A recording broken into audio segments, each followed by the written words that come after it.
ഗുണവികിരകലായാം ഗോപവാടീകളായാം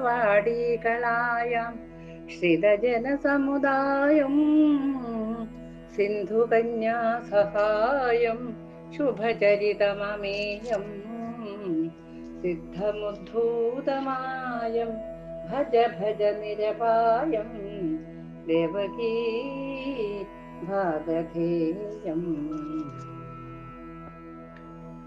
നമ്മളങ്ങനെ ഇന്നും ആ പൊന്നുതമ്പുരാന്റെ അനുഗ്രഹാശിസ്സുകളോടുകൂടി ഇന്നും ആ കഥ പറയാൻ പുറപ്പെടുകയാണല്ലോ. നോക്കാം അവിടെ എത്തും എന്ന് നോക്കാം. അങ്ങനെ യുധിഷ്ഠിരൻ ശല്യനെ നേരിട്ടു എന്നാണ് പറയുന്നത്. യുധിഷ്ഠിരൻ ഇതുവരെ എടുത്തിട്ടില്ല, ആദ്യമായിട്ടാണ് ഈ യുദ്ധത്തില് തേരേറിയത് അദ്ദേഹം. അങ്ങനെ പാർത്ഥന്റെ രഥം ധർമ്മജന് സമീപം വന്ന് നിൽക്കുകയും ചെയ്തു. പറഞ്ഞു, ധർമ്മജ, സമയമായി, വേലെടുത്ത് പ്രയോഗിച്ചുകൊള്ളൂ, മാദ്രേശന് കാലപുരിയിലെത്തുവാനുള്ള കാലം വൈകിപ്പോയി എന്ന് പറഞ്ഞു. വൈകിക്കൂടാന്ന് പറഞ്ഞു. ധർമ്മപുത്രൻ മാധവന്റെ വാക്കുകൾ ഉൾക്കൊണ്ടു ഏറെ നാളായി പൂജിച്ചു വെച്ചിരുന്ന വേലെടുത്ത് വേലിൽ ശക്തി ആവാഹിച്ചു ധർമ്മജന്റെ കരത്തിൽ വേൽ ദാവാഗ്നി പോലെ, അതായത് കാട്ടുതീ പോലെ ആളുവാൻ തുടങ്ങി. ശത്രുവിനെ നശിപ്പിക്കണമെന്ന് മന്ത്രിച്ച് ശമനസുതൻ ആയുധം അയച്ചു. ദിവ്യമായ വേലി ശല്യരുടെ കളം മുറിച്ച് മാറ്റി. വാഴ ഇന്ന് കൊലകൊത്തുന്നത് പോലെ ഡേം മസ്തകം തെറിച്ചുപോയ ശരീരം മണ്ണിൽ മറിഞ്ഞു വീണു. പ്രബന്ധം. ശല്യർ പതിച്ചത് കണ്ടപ്പോൾ ഭയാർത്തരായ പട പല വഴിക്കും പാഞ്ഞു. സേനകൾ ചിതറി ചിന്നി ഓടുന്നത് കണ്ട് ദുര്യോധനൻ തന്റെ പ്രിയപ്പെട്ട അശ്വത്തിന്റെ പുറത്തേറി രണാങ്കണത്തിലെത്തി. കുതിരപ്പുറത്ത് ബുദ്ധ്യാസുരൻ. വീണ്ടും ആയോധനം കലശലായി. സ്വന്തക്കാരെയും ബന്ധുജനങ്ങളെയും തിരിച്ചറിവാൻ നിൽക്കാതെ ഓരോരുത്തരും കണ്ണിൽ കണ്ടവരെയെല്ലാം മടവും ബലവും തന്നെ. അത് ബന്ധുക്കളോ അന്ന് ശത്രുക്കളോ ഒന്നും തിരിയുന്നില്ല. അടക്ക് ഭ്രാന്തിളകിയ ഭീകരാവസ്ഥ. രണനാടകത്തിന്റെ വിചിത്രമായ പരമകാഷ്ഠ. മുന്നിലെത്തുന്ന മാറ്റാരുടെ വായിൽ വാള് കടത്തി മസ്തകം പൊട്ടിച്ചു ഒരു കൂട്ടർ ആർത്തട്ടഹസിച്ചു. എന്ത് മനുഷ്യത്വം പോയിട്ട് ഇവർക്ക്. മറ്റൊരു കൂട്ടർ എതിരാളിയുടെ വയറ് പൊളിച്ചു കുടൽമാല ചാർത്തി രണനൃത്തമാടി. കഥ. അങ്ങനെയൊക്കെ ഓരോരാള് തന്നാൽ കഴിയുന്നത് ഇതില്. അശ്വങ്ങളൊക്കെ മിക്കവാറും നശിച്ചു കഴിഞ്ഞു എന്ന് തന്നെ പറയാം. അതുപോലെ തന്നെ ആനകളും തേരുകളും തീർന്നു കഴിഞ്ഞു. പകരം പർവ്വതം പോലെ ഉയർന്ന ശവക്കൂനകൾ മാത്രം ശേഷിച്ചു. അവശേഷിച്ച പടയും നശിക്കുന്നത് കൊണ്ട് ദുര്യോധനൻ ആർത്തനായി നിന്നു. ആർത്തൻ. ഈ ആർത്തസ്വരം പണ്ടേ ഉണ്ടായിരുന്നുണ്ടെങ്കിൽ ഈ അബദ്ധമൊക്കെ വരുമായിരുന്നോ? ശകുനിയും സഹദേവനുമായി ഏറ്റുമുട്ടി. സഹദേവൻ ആണ് ശകുനിനെ കൊല്ലേണ്ടത്. അതാണ് പാഞ്ചാലിയുടെ ശാപം. അവരുടെ ആയോധനം രൂക്ഷമായി. ആ ഭാഗത്തെത്തിയ കേശവൻ പറഞ്ഞു, സഹദേവ, ഇന്ന് യുദ്ധം തീരുകയാണ് കേട്ടോ, എതിരാളികളെ കൊന്നു തീർക്കണം. ശകുനിയെ അറിയാമല്ലോ, ഈ യുദ്ധത്തിന് മൂലകാരണക്കാരൻ. കലിയുടെ അവതാരം, കഷ്ണമായി നിൽക്കേണ്ടവൻ. അവന്റെ മരണവാർത്തയുമായി നീ വരാവൂ. പുളിശ്ശേരിക്ക് മുറിക്കുമ്പോൾ മുറിച്ചോളൂ. വേദനയുടെ ദൈന്യത അറിഞ്ഞു വേണം പരമദുഷ്ടനായവൻ മരിക്കുവാൻ. ഓരോരു ഭാഗമായിട്ട് വെട്ടി കേട്ടോ. കേശവൻ ഇങ്ങനെ പറഞ്ഞു തേര് മുന്നോട്ട് തെളിച്ചു. കേശവന്റെ വാക്കുകൾ സഹദേവനിൽ പകയുടെ കനലുകൾ ഊതി തെളിച്ചു. അപമാനത്തിന്റെ പഴയ നിമിഷങ്ങൾ ആ മനസ്സിൽ തെളിഞ്ഞു. വീര്യവാനായ സഹദേവൻ ശകുനിയുടെ കർണങ്ങൾ ഛേദിച്ചു. കാത് മുറിച്ചു. ആർത്തനാദത്തോടെ ശകുനി തേരിൽ നിന്ന് മണ്ണിൽ ചാടി. സഹദേവൻ ഒരമ്പ് കൊണ്ട് ശകുനിയുടെ ഒരു കാല് തകർത്തു. മണ്ണിൽ പിടഞ്ഞു വീണ ശകുനി എഴുന്നേൽക്കുവാൻ ഭാവിച്ചു. എങ്ങനെ കാലില്ലാതെ? ഉടനെ സഹദേവൻ ഒരമ്പ് കൊണ്ട് അവന്റെ നാസിക മുറിച്ചു. എന്താ ഭഗവാന്റെ വാക്കിന്റെ വില നോക്കിക്കും. മറ്റൊരമ്പ് അവന്റെ ഒരു കണ്ണും കളഞ്ഞു. മുന്നിൽ അന്ധകാരം മാത്രം. ശകുനി വേദനയാൽ പിടഞ്ഞു. മനസ്സിന്റെ കളത്തിൽ ഓർമ്മകളുടെ പകിടകൾ ഉരുണ്ടു. ആരും പൊറുക്കാത്ത തന്റെ തെറ്റുകൾ ഇപ്പോൾ ഇതാ ശിക്ഷയായി മടങ്ങി വരുന്നു. ഓർത്തോളൂ, എല്ലാവർക്കും ഇതൊരു ഗുണപാഠാണേ. അഹങ്കരിച്ച് കളിച്ചാൽ നാളെ ഇതുപോലത്തെ ശിക്ഷ അനുഭവിക്കൊണ്ടിരും, ഞാനായാലും കൂടി. പശ്ചാത്തപിക്കുവാൻ പോലും പഴുത് കിട്ടും മുമ്പ് കത്തിജ്വലിച്ചു വന്നൊരമ്പ് കഴുത്തിൽ തുളച്ചു കയറി അമ്പേറ്റ ശകുനി കുതിച്ചു ചാടി. ഒരു പൊങ്ങല്. പിന്നെ നിലത്ത്. ഈ മത്സ്യങ്ങളെ പിടിച്ചിട്ട് കരയിലിട്ടാ പടക്കൂല, അതുപോലെ ഒന്ന് പടച്ചു. പ്രാണൻ പൊരിക്കുന്ന വേദനയിൽ പലവട്ടം കുതിച്ചു ചാടി. കൊന്തലും ചാടലും, ഉയരലും താഴലും. നല്ല രസം ഉണ്ടാവുമല്ലോ അത് കാണാൻ.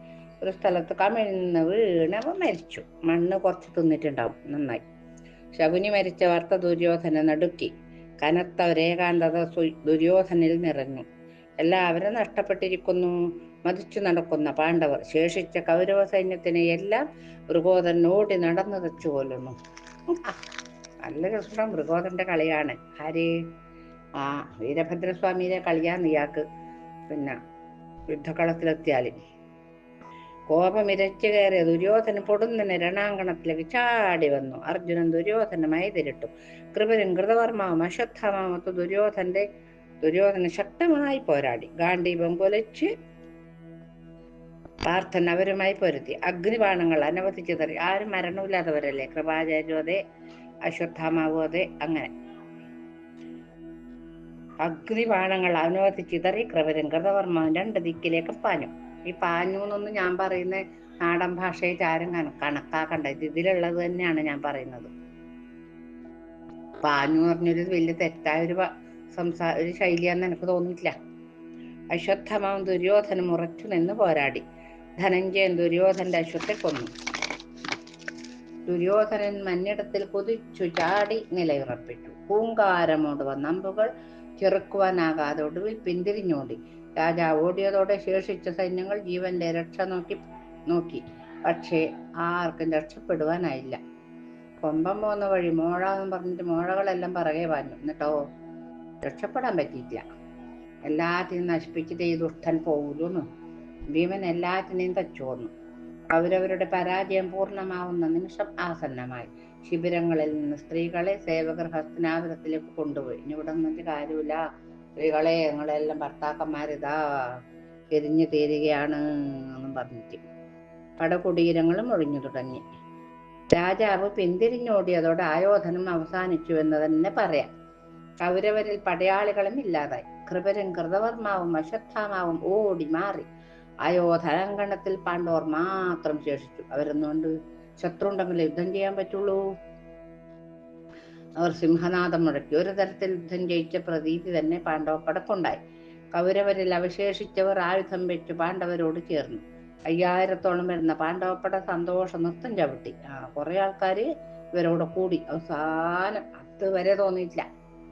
ദുര്യോധനൻ ദ്വൈപാനക്കയത്തിലെത്തി. അപ്പം കുറച്ചാൾക്കാർക്ക് മരിക്കേണ്ട യോഗം ഉണ്ടാവില്ല. അതുകൊണ്ട് അവര് പാണ്ഡവന്മാരുടെ കൂടെ കൂടി.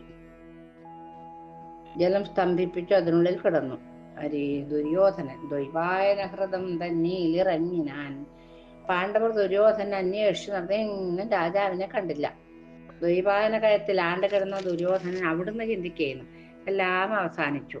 കൗരവരിൽ ആരും ജീവിച്ചിരിക്കുന്നുണ്ടാവില്ല ഇപ്പോൾ. 11 അക്ഷൗഹിണിയും അവസാനിച്ചു. വിതുരർ പറഞ്ഞത് ശരിയായി. അവസാന നിമിഷത്തിൽ പാണ്ഡവൻ പറഞ്ഞതും ഫലിച്ചു. എങ്കിലും ഞാൻ രാജാവായി ഊഴി വാണു രക്തം കണ്ടു പോരാടി. ആയോധനത്തിൽ ജയപരാജയങ്ങൾ ഉള്ളതാണ്. എങ്കിലും എനിക്ക് സമാധാനിക്കാം. മറ്റേ ദുഷ്ടനെ കൊല്ലുന്നത് എന്തേ ഞാൻ കണ്ടിട്ടില്ലാന്ന് തോന്നുന്നു. മറ്റേ ദുഷ്ടനെ കൊന്നിട്ട് പാഞ്ചാലിന്റെ മുടി കെട്ടിക്കൊടുക്കണ്ടേ? അത് ഞാൻ കണ്ടിട്ടില്ല തോന്നുന്നു. ഇവർ കേശവനൊപ്പം ദ്വൈപായന ഹൃദയത്തിന്റെ തീരത്തേക്ക് നടന്നു. ആരാന്ന് പറഞ്ഞത് അറിയാ? ഈ ഭീമസേനു മാംസം കൊടുത്തിടുന്ന ഭീമപരാക്രമമേറിയ കാട്ടാളൻ. നിത്യവും നായാടി നിൽക്കൂമതിൻകരെ. അന്നു അവിടെ അകപ്പെട്ടിരുന്നേരം വെള്ളത്തിൽ കിടക്കുന്ന ദുഷ്ടനെ കണ്ടു. എന്നിട്ട് പോയി പറഞ്ഞു കൊടുത്തു വിവരം. ദുര്യോധനൻ എവിടെയുണ്ടെന്നറിഞ്ഞതോടെ പാണ്ഡവർക്ക് ആഹ്ലാദമായി. അവർ കേശവനൊപ്പം ദ്വൈപായന ഹൃദയത്തിന്റെ തീരത്തേക്ക് നടന്നു. തടാകത്തിന്റെ കരയിലെത്തിയപ്പോൾ യുധിഷ്ഠിരൻ കേശവനോട് പറഞ്ഞു, കേശവ, യുദ്ധാങ്കണത്തിൽ നിന്ന് ഓടിവന്ന ദുര്യോധനൻ വെള്ളത്തിൽ നടത്തിയിരിക്കുന്ന മായയെ നോക്കണം. ഈ ചതിയനെ ജീവനോടെ വിടരുത്. അവസാനിക്കുക തന്നെ അവനിക്ക് തന്നെ നാശം വരും. ഈ ദുഷ്ടം ബാക്കിയാൽ ഭൂമിദേവിക്ക് തന്നെ നാശം വരും എന്ന് ഭഗവാനോട് ഈ ഇത്രയും കാലം പറയാത്ത മഹാരാജാവായ യുധിഷ്ഠിര ചക്രവർത്തി ആവേണ്ട ആളാന്ന് ഇപ്പം പറയുന്നത്. ഇത് അവനോട് കൊല്ലണം. വാസുദേവൻ യുധിഷ്ഠിരന്റെ വാക്കുകൾ കേട്ട് പറഞ്ഞു, മായാവിയുടെ മായയെ മായ കൊണ്ട് വെല്ലുക. ഇവിടെ കൗശലം ആവശ്യമാണ്. കൗശലം യുദ്ധതന്ത്രത്തിന്റെ ഭാഗമാണ്. വിജയം എപ്പോഴും സത്യത്തിന്റെ നിശ്ചിതപാതയിൽ കൂടി ആയിരിക്കണമെന്നില്ല. ബലിയെ ഹരി ഇല്ലായ്മ ചെയ്തതും ഹിരണ്യകശിപനെ നിഗ്രഹിച്ചതും എങ്ങനെയാണ് അറിയാലോ. വൃത്രനെ ഇന്ദ്രൻ വധിച്ചതും രാവണനെ രാമൻ നശിപ്പിച്ചതും എങ്ങനെയാണ്? കൗശലം കൊണ്ട് തന്നെ. കൗശലം ബുദ്ധിമാന്മാർക്കുള്ളതാണ്, വിഡ്ഢാസുരന്മാർക്കുള്ളതല്ല. അതിനാൽ കൗശലം കൊണ്ട് തന്നെ ഇവനെ നിഗ്രഹിച്ചാലും എന്ന് പറഞ്ഞു. അപ്പൊ ആ വാക്കുകൾ കേട്ട് യുധിഷ്ഠിരൻ ദുര്യോധനോട് പറഞ്ഞു, തടാകത്തിന് അകത്ത് ഒളിച്ചു വസിക്കുന്ന ദുര്യോധന ദുഷ്ട, നിന്നെ ഞങ്ങൾ കണ്ടുട്ടോ. എല്ലാവരും മരിച്ചപ്പോൾ ജീവിക്കാനുള്ള കൊതിയോടെ ജലസ്തംഭനം നടത്തി നീ വസിക്കുന്നു. കള്ള, ഇത് ശരിയല്ല. വേഗം യുദ്ധത്തിനിറങ്ങി വരൂ, ഞങ്ങൾ തയ്യാറാണ്. ആ സമയം കേശവൻ യുധിഷ്ഠിരനോട് പറഞ്ഞു, യുധിഷ്ഠിര, വാക്കുകൾക്ക് മൂർച്ച കുറവാണ്. ഒന്ന് വന്ന് വൃത്തിയാക്കി കൂട്ടിയിട്ട് കൊണ്ടെന്നേ വാക്ക്. വീരന്മാരുടെ മർമ്മത്തിൽ തുളക്കുന്ന വാക്കുകൾ പറഞ്ഞാൽ അവർ ചോദിക്കും. അങ്ങനെ ആർജിത വീര്യവാനാക്കി മാത്രമേ ദുര്യോധനെ കരക്ക് കയറ്റുവാനാകൂ. അതുകൊണ്ട് വാക്കുകൾ നല്ല മൂർച്ചയിൽ പ്രയോഗിക്കൂ. ഒന്ന് കൊല്ലൻ്റെ അടുത്തുകൊണ്ട് കൂട്ടിയിട്ട് കൊണ്ടുപോവാ യുധിഷ്ഠിരാന്ന് പറഞ്ഞു ഭഗവാൻ. കേശവന്റെ വാക്കുകളുടെ പൊരുൾ മനസ്സിലാക്കി യുധിഷ്ഠിരൻ പറഞ്ഞു, ദുര്യോധന, നീ കരക്ക് വരുന്നില്ല. ദുഷ്ടബുദ്ധേ, കൊള്ള. നിന്റെ കൗശലം. നിനക്ക് വേണ്ടിയാണ് പിതാമഹൻ ശരശയ്യയിൽ വീണത്, ഗുരുവരൻ മരിച്ചത്, ഗുരുതുല്യരായ ശ്രേഷ്ഠ രണാങ്കണത്തിൽ വീണത്, മിത്രങ്ങളും ബന്ധുക്കളും കുരുക്ഷേത്രത്തിൽ വീണത്, അവരെ എല്ലാം കാലപുരിയിലെത്തിച്ച നീ ഒടുവിൽ വിശ്രമിക്കുന്നല്ലേ? നിനക്ക് വേണ്ടി ചോര ചീന്തിയ അനുജന്മാരുടെ ആത്മാവുകൾ ഞങ്ങളോട് പ്രതികാരം ചെയ്യുവാൻ നിന്നോട് പറയുന്നില്ലേ? നീ കേൾക്കുന്നില്ല അതൊന്നും? നീ ശൂരനും വിക്രമിയുമല്ല, വെറും വിഡ്ഢി, കുട്ടിയും മുട്ടിയും കൊടുക്കുന്നവൻ. കൂട്ടിയും മൂട്ടിയും കൊടുക്കുന്നവ മാത്രം. ആണല്ലാത്തവൻ, വഞ്ചകനും ദുരഭിമാനിയുമായ നീ ആണാണെങ്കിൽ വരൂ, ഞങ്ങളോട് പൊരുതൂ. കിടതുല്യനാണെങ്കിൽ നിന്നെ ജലത്തിൽ കിടന്നാലും ഞങ്ങൾ വെറുതെ വിടുകയില്ല. യുധിഷ്ഠിരന്റെ വാക്കുകൾ കേട്ട് വെള്ളത്തിൽ വാണുകൊണ്ട് ദുര്യോധനൻ പറഞ്ഞു, യുധിഷ്ഠിര, പ്രാണഭയം എല്ലാ ജീവികൾക്കും ഉള്ളതാണ്. എന്നാൽ ഞാൻ ഇവിടെ വന്നു കിടന്നത് പ്രാണഭയം കൊണ്ടല്ല. പാരം മുറിഞ്ഞൊരു വേദനാതി പോകുവാൻ നീരിൽ മുഴുകി കിടന്നിതു ഞാനെടോ. ഈ പരമദുഷ്ടം പറയുന്ന വൃത്തികെട്ട വർത്താനാണ് അതെല്ലാം. എനിക്ക് തേരില്ല, അവനാഴിയില്ല, അസ്ത്രങ്ങളില്ല, സൂതനില്ല, കൂട്ടച്ചത്തൊറ്റ ഞാൻ ആശ്വസിക്കുവാൻ പോന്നതാണ്. തളർച്ച മൂലം നീറ്റൽ കുറക്കുവാനാണ് ജലസ്തംഭം ചെയ്തത്. യുധിഷ്ഠിരൻ പറഞ്ഞു, ആയോധനത്തിൽ തോറ്റോടുന്ന ഒരുവനെ പോലെ ആണ് നീ പെരുമാറിയത്. ശൂരനായ ഒരു പോരാളി നിന്റെ കർമ്മം കാണിക്കുകയില്ല. രാജാവായ നീ പേടിച്ചോടിയത് യോഗ്യമായില്ല. കൗരവകുലത്തിന് തന്നെ ആക്ഷേപമാണ് നിന്റെ പ്രവൃത്തി എന്ന് വീണ്ടും അദ്ദേഹം പറഞ്ഞുകൊണ്ടേയിരിക്കുകയാണ്. വേദാന്തക്കാതലായും യദുകുലമതിലേ വെണ്ണ കട്ടുണ്ണിയായും രാധയ്ക്കാനന്ദമായും മധുരയിൽ മഹാരാജ്യതന്ത്രജ്ഞനായും സ്നേഹത്തിൻ മൂർത്തിയായും ഗുരുപവനപുരം തന്നിലെന്നും വസിക്കും കൈവല്യക്കാമ്പിനെ പൂപ്പുക മമ മനമേ. പിന്നെ വേണ്ട വിഷാദം. എന്നിട്ട് ഇവൻ പറഞ്ഞുകൊണ്ടിരിക്കുകയാണ് ചെയ്യുന്നത്. ദുര്യോധന ദുർബുദ്ധി. ആയോധനത്തിലെല്ലാം നശിച്ചവനാണ് ഞാനെങ്കിലും ശത്രുക്കളുടെ ശ്രീയിൽ പദമൂന്നാണ് ഇത്രയും നാൾ ഞാൻ ഭരണം നടത്തിയത്. തമ്പിമാരും ഗുരുക്കന്മാരും മരിച്ചു കഴിഞ്ഞ സ്ഥിതിക്ക് രാജ്യം കരത്തിലേന്തണമെന്ന് ഞാൻ കരുതുന്നില്ല. അയ്യോ, ഈ ബുദ്ധി ഇത്രയും കാലം എവിടെ പോയിരുന്നു ദുര്യോധന? ഹസ്തിനാപുരം വിട്ടുതരികയാണ്. അയ്യോ, തോലുടുത്ത് കാട് കയറി തപസ് ചെയ്യണമെന്നാണ് എൻ്റെ ആഗ്രഹം. ഉടനെ ഹിമാലയത്തിന്റെ താഴ്വരയിലേക്ക് ഞാൻ പോവുകയും ചെയ്യും. ഭാഗ്യവശാൽ എല്ലാ സൗഭാഗ്യവും ഞാൻ ആസ്വദിച്ചു. താങ്കൾ പോയി ഭൂമി അനുഭവിച്ചുകൊള്ളൂ. ദാനം കൊടുക്കുന്ന ഇയാള് നശ്വരമായ അവന് സുഖം ഞാൻ ഇനി ആഗ്രഹിക്കുന്നില്ല. അപ്പൊ യുധിഷ്ഠിരൻ പറയുന്നുണ്ട്, എന്നുടെ രാജ്യത്ത് നിന്നോട് ഇരുന്നുകൊണ്ടിരുന്നു ഞാൻ മന്നവനായി വാഴേണമോ. രാജ്യം എന്റേതാണ്, അന്നും അതെ ഇന്നും അതെ. ഇനിയിപ്പൊ നീ ഭരിച്ചോട്ടാ, ഞാൻ കാട്ടിൽ പോയിക്കോളാം, അതിന്റെ ആവശ്യമില്ലല്ലോ ദുര്യോധന. ഒട്ടിച്ചിരിച്ചുകൊണ്ട് പറയുന്നു ഇദ്ദേഹം. നന്നായിരിക്കുന്നു ചിന്തകൾ. 11 അക്ഷൗഹിണിപ്പടയെയും ഷഡ്ജഥന്മാരെയും വധിച്ചു. ജയിച്ച ശേഷം ദാനമായി നിന്റെ രാജ്യം വാങ്ങാനോ? അയ്യോ, അത്ര ആണത്വം നശിച്ചവരല്ല പാണ്ഡവർ കേട്ടോ, മനസ്സിലാക്കിക്കൊള്ളൂ ദുര്യോധന. രക്ഷപ്പെടാമെന്ന മോഹം കളയൂ. ഞങ്ങളെ വധിച്ച് രാജാവാകൂ, അല്ലെങ്കിൽ യുദ്ധം ചെയ്ത് കാലപരി പ്രാപിക്കൂ. 2 മാർഗമേ നിനക്ക് മുന്നിൽ അവശേഷിക്കുന്നുള്ളൂ. ഇനിയിപ്പൊ ഞാൻ തോലുകൊടുത്തിട്ട് കാട്ടിൽ പോയിക്കൊള്ളാം. ദുര്യോധനൻ പറഞ്ഞു, എനിക്കറിയാം ഈ വാക്കുകളൊന്നും നിന്റേതല്ല. തന്ത്രവും കൗശലവും ബുദ്ധിയുടെ പര്യായമാക്കിയ മാധവന്റെ ശബ്ദങ്ങളാണ്. നിന്നോടൊപ്പം കേശവൻ കാണുമെന്ന് എനിക്കറിയാം. ഭഗവാനില്ലാതെ പാണ്ഡവന്മാരില്ല. ഭഗവാൻ തന്നെയാണ് അവരുടെ കടാവളക്ക്. വിഡ്ഢി, അത് മനസ്സിലാക്കുന്നേ. എന്റേതും എന്റെ കടാവളക്കും എന്റെ പൊന്നും തമ്പുരാൻ തന്നെയാണ്. ആ ഒരു പ്രകാശം കൊണ്ടാണ് ഞാനൊക്കെ ഇങ്ങനെ ജീവിച്ചു വരുന്നത്. നിങ്ങൾ ഓരോരുത്തരും യുദ്ധത്തിന് തയ്യാറാണോ? ഞാൻ ചട്ടയറ്റവനും ആപത്തിലായവനുമാണ്. എനിക്ക് ഭീമനെ ഭയമില്ല, അർജുനനെ ഭയമില്ല, പാഞ്ചാല മാദ്രയന്മാരെയും ഭയമില്ല. ഞാൻ ഒറ്റയ്ക്ക് എതിർക്കുവാൻ തയ്യാറാണ്. യുദ്ധം വിധിയാണ്. മരിച്ചവരോടുള്ള കടം ഞാൻ വീട്ടും. ഓ ഓ ഓ ഓ ഓ ഓ ധർമ്മപുത്രർ പറഞ്ഞു, ഭാഗ്യം തന്നെ, നീ ഒറ്റയ്ക്ക് ഞങ്ങളോട് പോരാടുവാൻ മുതിർന്നല്ലോ ദുര്യോധനാ. നിനക്കിഷ്ടമുള്ള ആയുധമെടുക്കാം. ഇതാ ഒരു സത്യം കൂടെ ഞാൻ നിനക്ക് തരുന്നു. ഞങ്ങളെ ഒരാളെ നിവധിച്ചാൽ ഞാൻ നിന്നെ രാജാവാക്കാം, അല്ലെങ്കിൽ നിനക്ക് സ്വർഗം നേടാം. ദുര്യോധനന് ആശ്വാസമായി. അപ്പം ഭഗവാൻ പറയുന്നുണ്ട്, അവൻ ജലത്തിൽ അമർന്നു കിടന്നുകൊണ്ട് പറഞ്ഞു, ഒറ്റക്കാണെങ്കിൽ നിങ്ങളിൽ ഇഷ്ടമുള്ള ഒരാൾ എന്നോട് ആയോധനത്തിന് പോരുക. ആയുധം ഗത മതി. അപ്പൊ ഭഗവാൻ നല്ലോണം ദേഷ്യം വന്നു. എന്നിട്ട് ഈ ധർമ്മപുത്രൻ, ഭഗവാൻ എന്ത് അബദ്ധമാണ് പറഞ്ഞത്? അവന് ഇഷ്ടമുള്ള ആയുധം എടുക്കാമെന്നല്ലേ? ഗതയേന്തിയ കൗരവവീരനെ ആർക്കും വീഴ്ത്തുവാനാവില്ല. അതുമല്ല, 5 പേരിൽ അവന് ഇഷ്ടമുള്ള ഒരുവനെ വിളിച്ചുകൊള്ളുവാൻ അങ്ങ് സമ്മതിച്ചു. എങ്ങനെയോ നകുല സഹദേവന്മാരിൽ ഒരാളെയോ യുദ്ധത്തിന് വിളിച്ചാൽ, അല്ല അങ്ങയെയോ അല്ലെങ്കിൽ നകുല സഹദേവന്മാരിൽ ഒരാളെയോ യുദ്ധത്തിന് വിളിച്ച് എന്ത് ചെയ്യും? പറയും, മനസ്സിലാക്കി പറഞ്ഞിട്ട്. ഒരാളെ വധിച്ചാൽ അവന് വീണ്ടും രാജാവുകയും ചെയ്യാം. ഒന്നിനു മേലൊന്നായി എത്ര സൗകര്യങ്ങൾ ദുര്യോധനന് തുറന്നിരിക്കുന്നു.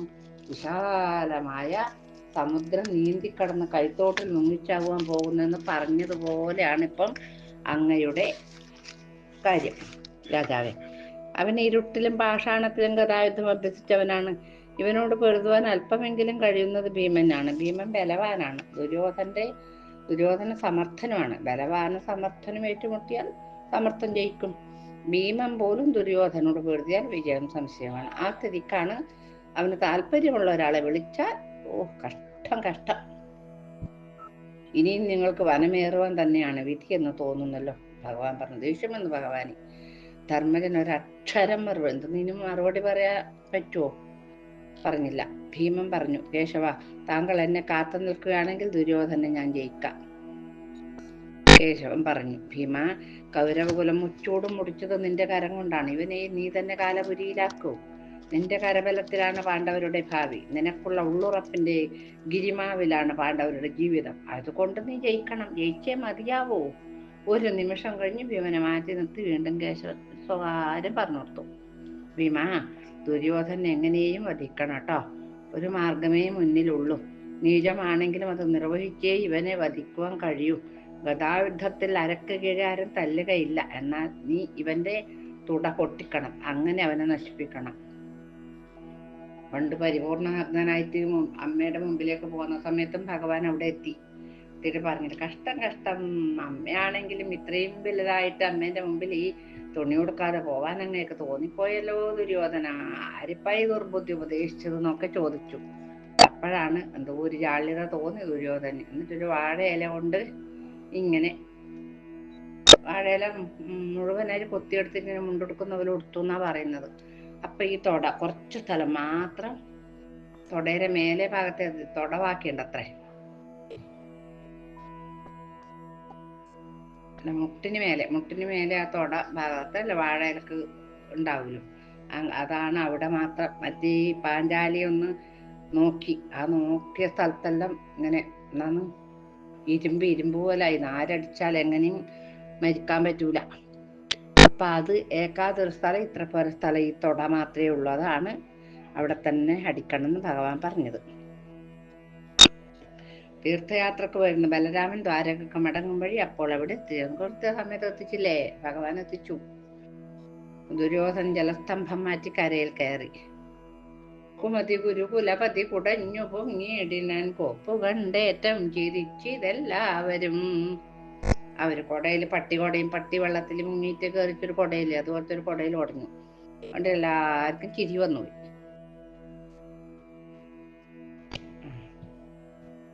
ദുര്യോധൻ അങ്ങനെ വന്നിട്ട് ഗുരുവിനെ വന്ദിച്ചു. കൃത്യസമയത്ത് എത്തിയില്ലല്ലോ ഗുരു. വേണ്ടാതെ പണിയെടുക്കും ഈ ഗുരു. ആശീർവാദം വാങ്ങി അവൻ നിന്നു. ഉദയരവി പോലെ ദുര്യോധന ചോദിച്ചു. ഓലക്ക ഉദയരവി.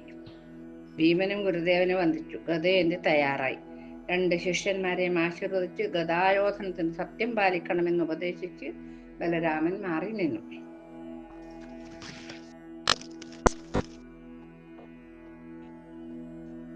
മാനം നീലം കടല് കടനീലം കൊടുങ്കാട് നീലം മൗനം നീലം പ്രണയവനിക ശംഖ് പുഷ്പങ്ങൾ നീലം മേഘം നീലം തരളമിഴികൾക്കുള്ളിലും കൃഷ്ണനീലം മായാ നീലം തെളിമ തെളിയം നീലമെൻ ഇന്ദ്രനീലം. അങ്ങനെ നമ്മൾ ഇന്ദ്രനീലക്കല്ലായ പൊന്നതമ്പുരാന്റെ കഥ അങ്ങനെ പറഞ്ഞുകൊണ്ടിരിക്കുകയല്ലേ. എന്താ പറഞ്ഞത്? നല്ലോണം ദേഷ്യപ്പെട്ടു ധർമ്മപുത്രരോട് ഭഗവാൻ. ദേഷ്യപ്പെടേണ്ട സമയത്ത് ഇരിക്കാൻ പറ്റൂല. എന്തൊരു ബുദ്ധിയില്ലാത്ത പ്രയോഗം ചില സമയത്ത് ഈ ഇദ്ദേഹത്തിന്റെ വായിൽ നിന്ന് വരുന്നത്. എപ്പോഴും അതെ. നമ്മുടെ യുധിഷ്ഠിര മഹാരാജാവിന്റെ. അങ്ങനെ തുടങ്ങി. അങ്ങനെ ഭഗവാൻ പറഞ്ഞു,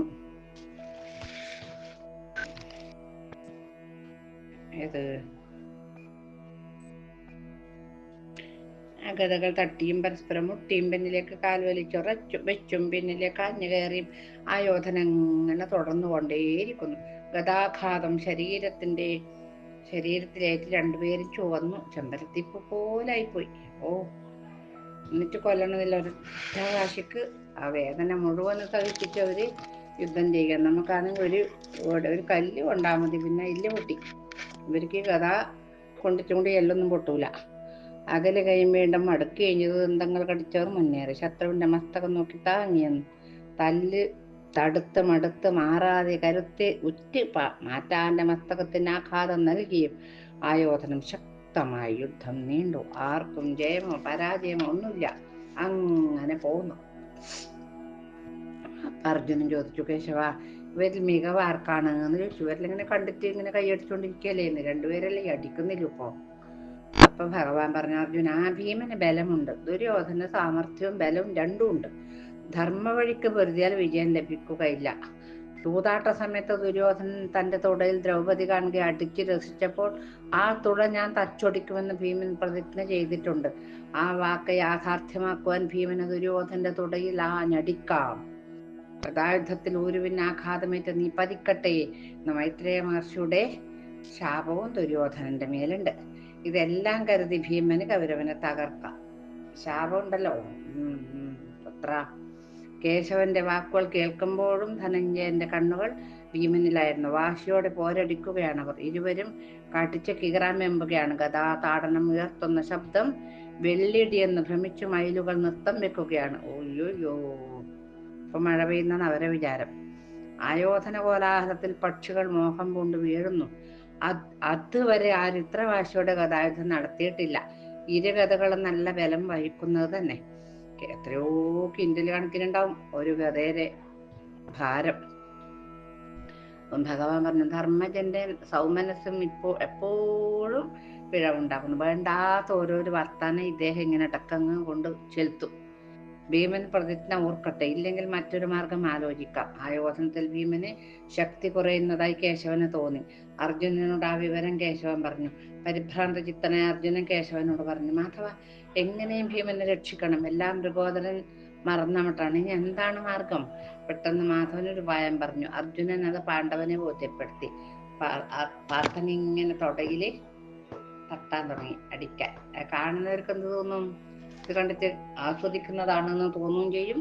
അത് മനസ്സിലാവേണ്ട ആൾക്ക് മനസ്സിലാവുകയും ചെയ്യും. മനസ്സിലാവേണ്ടത് മനസ്സിലായില്ലെങ്കിൽ ആയതും മനസ്സിലാവൂല എന്ന് പറഞ്ഞില്ലേ? അങ്ങനെയല്ല. പക്ഷെ ഭീമന് കാര്യം ബോധ്യമായി. പക്ഷെ എത്ര കിണഞ്ഞു നോക്കിയിട്ടും ദുര്യോധന കഥ കൊണ്ടടിക്കുവാൻ ഭീമനായില്ല. യുദ്ധം തുടരും തോറും ദുര്യോധന ആനന്ദമേറി വന്നു. ഭീമനാക്കം കുറഞ്ഞും വന്നു. ദുര്യോധന്റെ ഒരു അടി ശിരസിലേറ്റ് ഭീമൻ തന്റെ തലക്കൊരു തല്ലുകൊണ്ടും കളഞ്ഞെന്തൊരു കഷ്ടം തുടക്കുതച്ചീടിനാൻ. ഭാരതം.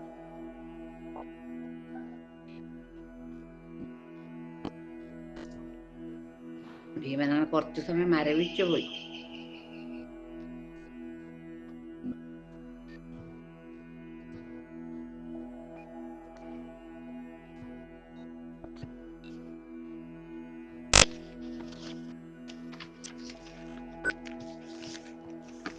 തലക്കൊരാട്ടി കൊണ്ടിട്ട് ഇങ്ങനെ ഒരു വട്ടം കറങ്ങിപ്പോയി ഭീമസേനൻ പാവം. അങ്ങനെ അടുത്ത ഏറ്റുമുട്ടൽ മനഃപൂർവ്വം അടിയേറ്റു നിന്ന ഭീമൻ പെട്ടെന്ന് കുതിച്ചു ചാടി ഗദ മുന്നോട്ട് നീട്ടി മണ്ണിൽ അമർന്നു മുന്നോക്കം ദുര്യോധനന്റെ തുടയിലൊരു പ്രഹരം കൊടുത്തു. തന്റെ തലക്കൊരു തല്ലുകൊണ്ടും കളഞ്ഞെന്തൊരു കഷ്ടം തുടപ്പുതച്ചിടിനാൻ. പ്രഹരമേറ്റ് തുടച്ചതഞ്ഞ് ദുര്യോധനൻ വട്ടം കറങ്ങി നിലത്ത് വീണു. വേണം വേണം വേണം വേണം വേണം വീണ് കിടക്കുന്ന ദുര്യോധന സമീപം നിന്ന് ഭീമൻ രൗദ്രനായി പറഞ്ഞു. എന്താ പറഞ്ഞ് അത് നാളെ പറയട്ടെ അല്ലേ, രൗദ്രനായിട്ടൊക്കെ നാളെ പറയട്ടെ. ഇന്ന് നമുക്ക് അതൊന്നും കേൾക്കാനും പറയാനും സമയമില്ല.